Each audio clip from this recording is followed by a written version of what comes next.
무덥습니다. 말씀의 제목은 주보에 있는 대로 예수 그리스도의 이름으로, 예수 그리스도의 이름의 능력이라는 제목으로 함께 말씀을 생각하며 은혜를 나누고자 합니다. 오늘 읽어드린 사도행전 3장의 본문의 말씀은 우리가 익히 잘 알고 있는 말씀입니다. 유대인들은요, 하루에 3번씩, 오전 9시, 그리고 오후 3시, 그리고 해질녘, 이렇게 3차례씩 기도의 시간을 정해놓고 아주 철저하게 모여서 기도합니다. 우리가 가끔 해외여행을 가다 보면 그 공항 대합실에서 그 9시나 3시나 그 시간, 자기들이 정해놓은 시간이 되면 그 하얀 옷 입은 사람들이 전부 다 이 카페트를 갈아놓고 그 대합실에서 전부 다 무릎 꿇고 기도하는 것을 아주 철저하게 기도를 합니다. 그러니까 오늘 말씀에도 보면 제9시입니다. 제9시. 그러니까 오늘 지금 시간으로 오후 3시에 베드로와 요한이 성전에 기도하기 위해서 올라가는 거예요. 정해진 기도 시간에 올라가다가 누구를 만나느냐? 나면서부터 걷지 못하는 이제 이 사람을 만나게 됩니다.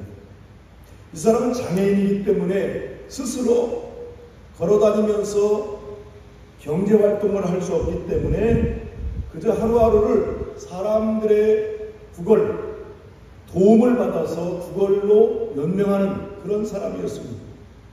이날도 여전히 구걸을 위해서 성전 동편의 문인 미문에 앉아있다가 거기에 베드로와 요한이 성전에 들어가라는 것을 보고 그에게 구걸합니다. 그러자 베드로가 그 사람을 주목하여 보면서 우리를 보라, 우리를 보라고.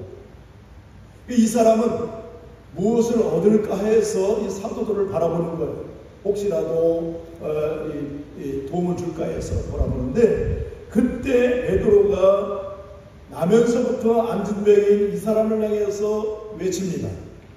오늘 읽어드린 말씀, 은과 금은 내게 없거니와 내게 있는 것으로 내게 주노니 나사렛 예수 그리스도의 이름으로 걸으라 하고 그 사람의 오른손을 잡아 일으키자 놀라운 일이라.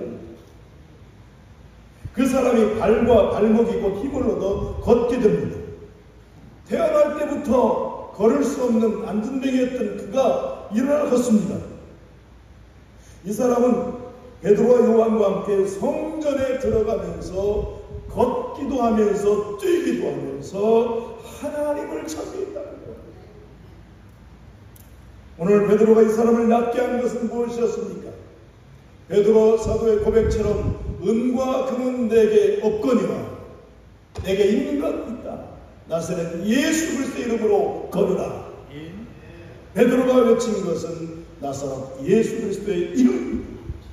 예수 그리스도의 이름을 선포한 것뿐인데 나면서부터 안전뱅이했던 그가 그 자리에서 일어나는 거죠. 그리고 하나님을 찬미했다는 거예요. 사랑하는 성도 여러분, 오늘 저와 여러분들은 얼마나 예수 그리스도의 이름의 능력을 얼마나 알고 있으며 예수님의 이름의 능력을 얼마나 경험하고 있습니까? 지금은 불행하게도 우리는 예수 그리스도의 이름의 능력이 상실된 시대를 살아가고 있습니다. 왜 예수님의 이름의 권세가 잃어버렸습니까? 그것은 교회가 세속화되었다는 겁니다. 뿐만 아니라 교회만 세속화된 것이 아니라 성도들 역시도 세속화에 물들어 있다는 겁니다. 로마 교회의 교황인 인노센트 3세와 중세 스콜라 신학의 철학자인 토마스 아퀴나스가 교황청의 그 발코니에서 둘이 교황과 이 아퀴나스가 대화를 나누고 있습니다. 마침 로마 카톨릭은 로마 교황청의 온 나라, 온 세계의 그 카톨릭에서 성도들의 헌금이 다 로마 교황청으로 모이는 거예요. 이날도 역시 각 유럽의 각 교회로부터 도착하는 헌금 주머니가 속속 교황청으로 도착하는 모습을 광경을 보게 되는 거예요. 그러자 이 모습에 교황이 껄껄껄껄 웃으면서 하는 말입니다. 토마스 아퀴나스를 향해서 말합니다. 보십시오. 베드로 사도가 은과 금은 내게 없다고 하셨는데 지금은 우리가 하나님의 은혜로 교회에 금은 부화가 넘쳐나고 있어. 이 말을 들은 토마스 아퀴나스는 교황에게 이렇게 대답합니다. 맞습니다, 교황님.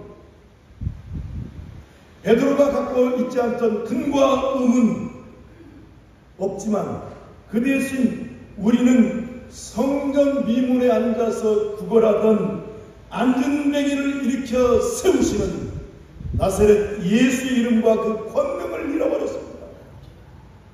은과 금은 있는데, 은과 금은 풍성한데 예수 그리스도 이름의 권능을 잃어버렸습니다. 사랑하는 성도 여러분, 예수 그리스도 이름의 권세를 아십니까? 주님께서는 예수님의 이름의 권세를 우리에게 주신 줄로 믿습니다. 요한복음 14장 13절 너희가 내 이름으로 무엇을 구하든지 내가 행하리니 이는 아버지로 하여금 아들로 말미암아 영광을 받으시게 하느니라. 내 이름으로 무엇이든지 내게 구하면 내가 행하리라. 아멘. 내 이름으로 무엇이든지 구하면 내가 행할 것이다. 사랑하는 성도 여러분, 여러분은 예수 그리스도 이름의 권세를 믿으십니까? 아니면 예수 그리스도 이름을 그냥 들어서만 알고 있습니까? 오늘도 여전히 똑같습니다. 예수의 이름에 권세가 있어서 우리에게 그 이름을 믿음으로 외칠 때, 예수님의 이름을 믿음으로 선포할 때 우리를 누르고 있는 어둠의 권세가 떠나가게 될 줄로 믿습니다.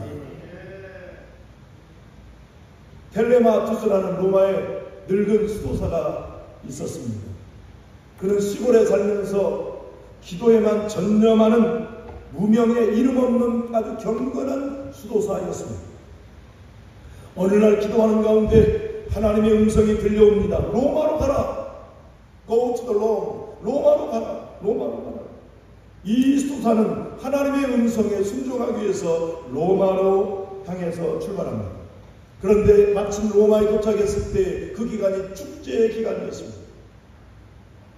많은 사람들이 그 원형, 로마에 가면 원형 경기장에 많이 모였습니다. 그래서 이 수사도 그들을 따라서 경기장에 들어갔습니다. 원형 경기장에 가면 그 웅장한 경기장에 검투 시합이 열려요. 클라이막스인데 검투 시합은 두 사람이 칼을 가지고 거기서 싸우는 거예요. 언제까지 싸우는가? 한 사람이 죽어 실려나갈 때까지. 한 사람이 죽어 끝날 때까지 시합이 끝나지 않습니다. 거기 모인 많은 군중들은 한 사람은 패자가 되어서 죽어나가는 것을 보고 많은 군중들이 환호성을 지르며 기뻐하는 것입니다. 그게 축제예요. 시합이 시작되자 두 검투사가 황제 앞에 서서 맹세합니다. 죽기까지 최선을 다할 것을 맹세하고 그 경기장으로 들어갑니다. 이 모습을 관중에서 지켜본 이 경건한 수도사는 이건 옳지 않다. 이러한 경기는 옳지 않다는 생각이 강하게 됐습니다. 그래서 많은 사람 가운데 서서 외칩니다. 멈추시오, 멈추시오.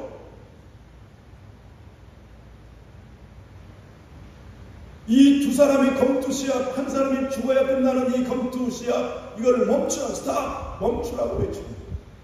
그러나 사람들은 아랑곳하지 않았고 두 검투사가 싸움을 시작하려고 하자 이 수사는 급하게 경기장에까지 들어가는 거예요.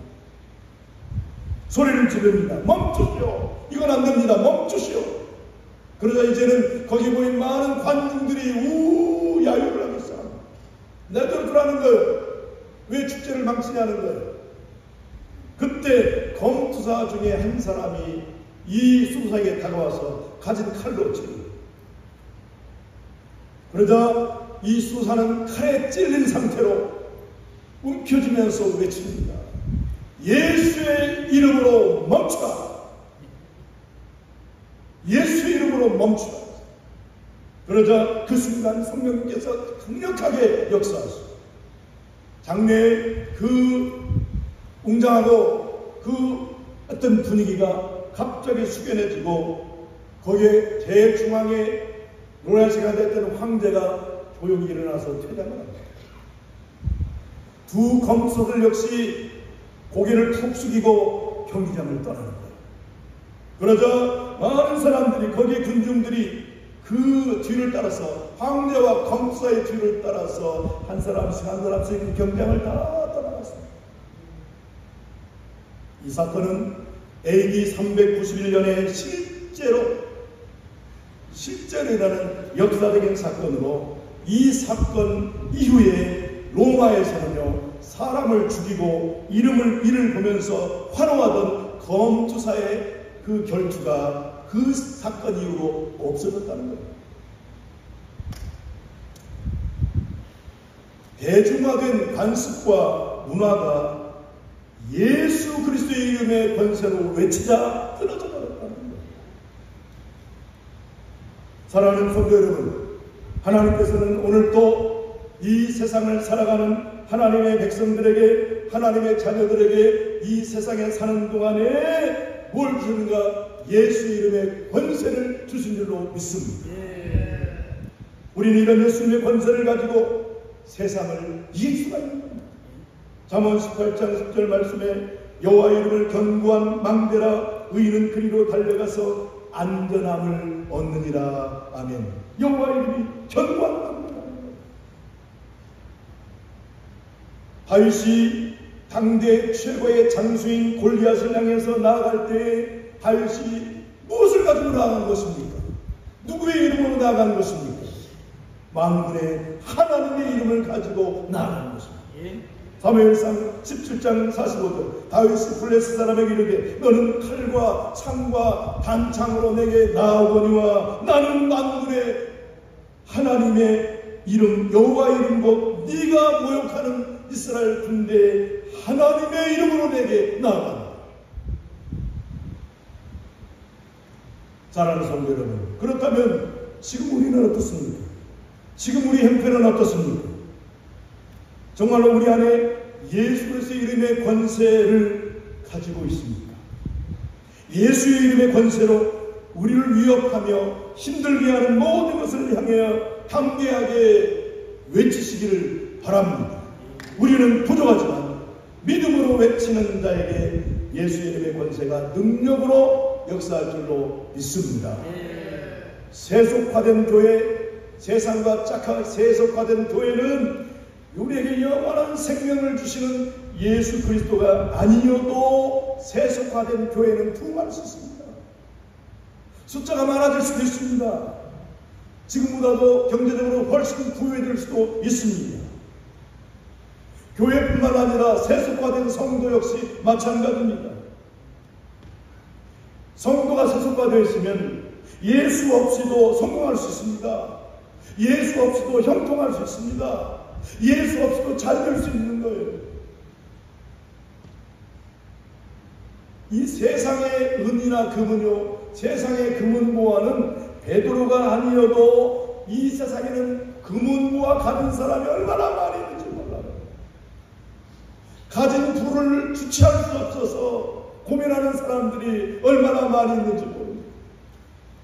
그러나 베드로는 세상 사람들이 갖지 못한 예수 그리스도의 능력을, 예수님의 이름의 능력을 가지고 있었다는 겁니다. 오늘 이 시대에 지금 우리에게 정말로 진짜로 필요한 것이 무엇입니까? 세상의 부유함입니까? 세상적인 성공입니까? 아니면 세상의 것은 조금 부족하다 할지라도 믿음의 부유함이겠습니까? 하나님 말씀은, 성경은 우리로 하여금 복음과 함께 고난을 받으라고 말씀하고 있습니다. 바울은 다메섹 도당에서 부활하신 예수를 만난 후에 자신의 남은 생애를, 예수님의 남은 고난을 자신의 육체로 채우는 삶을 살던 거라고 다짐합니다. 주님의 고난에 동참하는 삶을 삶으로 성도들이 세상에서 어떤 삶을 살아야 하는지 친히 오늘 보여준 것입니다. 이 세상에서의 돈의 힘은 대단합니다. 권력의 힘도 대단합니다. 그런데 중요한 것은 하나님 나라와 영적인 미래는 돈이나 권력이나 세상의 지혜나 권능으로 이루어지는 것이 아니라는 것이죠. 더욱이 예수님의 이름을 빙자하여서 예수의 이름을 빌려서 자신의 욕심을 채우는 일은 하나님과 원수되는 일인 것을 잊어서는 안 될 것입니다. 세속화된 교회의 특징이 뭔지 아십니까? 교회가 세속화되어 있으면요, 주님과 주님의 복음과 하나님 나라를 위해서 고난을 받으려 하지 않습니다. 고난을 외면하는 거예요. 하나님 나라와 주의 복음을 위해서 수고하고 애쓰고 희생하고 봉사하는 것을 꺼려하는 것입니다. 이게 세속화된 교회의 특징입니다. 돈이 목적이 되고 명예가 목적이 되고 편안함이 목적이 되는 거예요. 현대 성도들 가운데 주님의 몸된 교회와 복음을 위해서 정말로 눈물과 땀 흘려 헌신하는 성도가 과연 몇 명이나 될까요? 현대교회 성도들 대부분이 그저 편안한 가운데 희생하지 않고 신앙생활하는 것을 원합니다. 땀 흘리고 수고하고 헌신하는 것을 기피하는 것입니다. 왜 그럴까요? 한 주간 세상의 삶을 살면서 있는 힘을 기력을 다 썼다는 거예요. 소진했다는 거예요. 세상에서도 힘들게 살았는데 교회까지 와서 힘들게 땀 흘리고 일하고 싶지 않다는 거예요. 뿐만 아니라 하늘에 신령한 은사를 사모하기보다는 세상의 풍성함을 더 우선하는, 왜 이러한 현상이 나타나는 것입니까? 한마디로 예수 그리스도의 이름의 능력이 상실되었기 때문에 그렇습니다. 그러므로 우리가 지금 시급하게 다시금 회복해야 될 것은 예수의 능력입니다. 예수의 능력입니다. 예수의 이름의 권세입니다. 이 비밀을 아는 사람은 자신의 모든 것을 팔아서 이러한 예수님의 이름의 권세와 능력을 소유하기를 원하는 것입니다. 마치도 밭에 감추인 보화를 발견한 사람이 집에 돌아가서 자신의 모든 소유를 다 팔아서 보화가 묻힌 밭을 사는 것과 같습니다. 바울은 예수님을 발견한 후에 예수를 얻고자 지난날 자신에게 유익했던 모든 것을 다 배설물처럼 여겨버렸다는 거예요. 빌립보 3장 10절에 그러나 무엇이든지 내게 유익하던 것을 내가 그리스도를 위하여 다 해로 여길 뿐더러 또한 모든 것을 해로 여김은 내 주 그리스도 예수를 아는 지식이 가장 고상하기 때문이라. 내가 그를 위하여 모든 것을 잃어버리고 배설물로 여기는 것은 그리스도를 얻고 그 안에서 발견되려 함이니 내가 가진 의는 율법에서 난 것이 아니요 오직 예수 그리스도를 믿음으로 말미암은 것이니 곧 믿음으로 하나님께로부터 난 의라. 아멘. 모세, 하나님의 사람 모세 역시도 공주의 아들이라고 칭함받는 것을 거절하고 도리어 하나님의 백성과 더불어서 고난 받는 것을 잠시 죄악의 낙을 누리는 것보다 더 좋아했다. 그리스도를 위해서 받는 수모, 이것을 애굽의 모든 보화보다도 더 큰 재물로 여겼다는 것입니다. 그 이유는 뭡니까? 하나님이 상 주심을 바라보았기 때문이라는 거예요.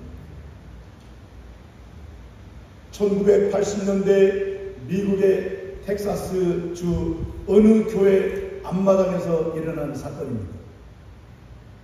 굉장히 큰데 그 교회 앞마당에 무엇이 발견되나 유전이 발견됐어요. 거기에 기름이 가득 차 있는 유전을 발견했어요. 그러니 하루아침에 이 교회는 생각지도 못했던 불을 거머쥐게 된 거예요. 엄청난 상상을 초월한 부자가 된 교회는 그 다음 주일날 교인 총회를 교인들을 다 오라고 소집합니다. 교회 앞마당에 엄청난 양의 유전이 발견되었는데 이 소유권이 어디 있느냐 한번 의논해 보자는 거예요. 감론을 막 의논한 결과 결론은 그 유전을 교회의 공동재산으로 합시다. 그러면 그 자격을 누가 갖느냐?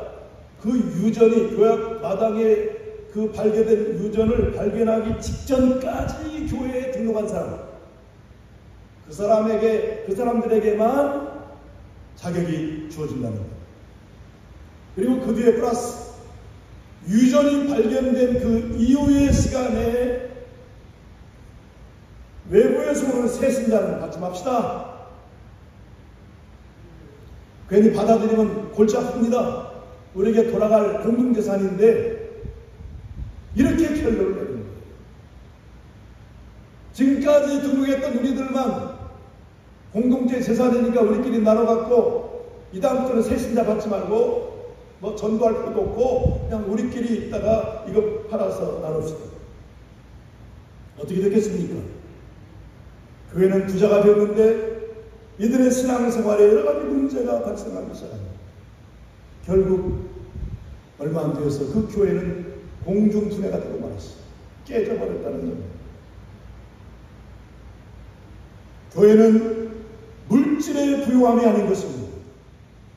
교회는 성도의 수가 많은 것이 아니고 얼마나 많은 자들이 모였는가 크게 합니다. 교회가 얼마나 많은 프로그램이 있으며 풍성한 사역들이 아니라 교회는 모름지기 예수로 충만한 교회가 되어야 합니다. 크게 아멘합시다. 예수로 충만한 교회, 우리 백봉교회가 되기를 주의 이름으로 축복합니다. 하나님 원하시는 교회는 다른 게 아니에요. 물질이 많은 교회가 아니에요. 성도 수가 많은 것을 하나님이 요구하시는 게 아니에요. 예수로 충만한 교회를 하나님이 원하신다는 거예요. 왜? 예수로 충만할 때 예수님의 이름의 능력이 나타나는 것입니다. 초대교회가 고난과 핍박 가운데서도 부흥할 수 있었던 비결이 뭐냐? 바로 예수로 충만한 삶을 살았기 때문에. 살아도 예수, 죽어도 예수. 예수님 한 분만으로 만족하며 부활하신 예수님의 증인의 삶을 살고자 했기 때문에 그들이 승리한 줄로 믿습니다. 사랑하는 성도 여러분, 그렇다면 결론적으로 지금 우리 안에 절실하게 있어야 되는 것이 무엇입니까? 그것은 바로 복음의 능력입니다. 복음의 능력입니다. 복음의 능력입니다. 복음의 능력이 우리 안에 있어야 된다는 거예요. 예수로 충만한 삶을 살 때 우리는 이 세상을 이길 수가 있는 것입니다. 예수님으로 충만해지고 예수님만 자랑하고 그 예수의 이름의 권세로 날마다 이 세상을 이기시고 또 승리하시기를 주의 이름으로 축복합니다.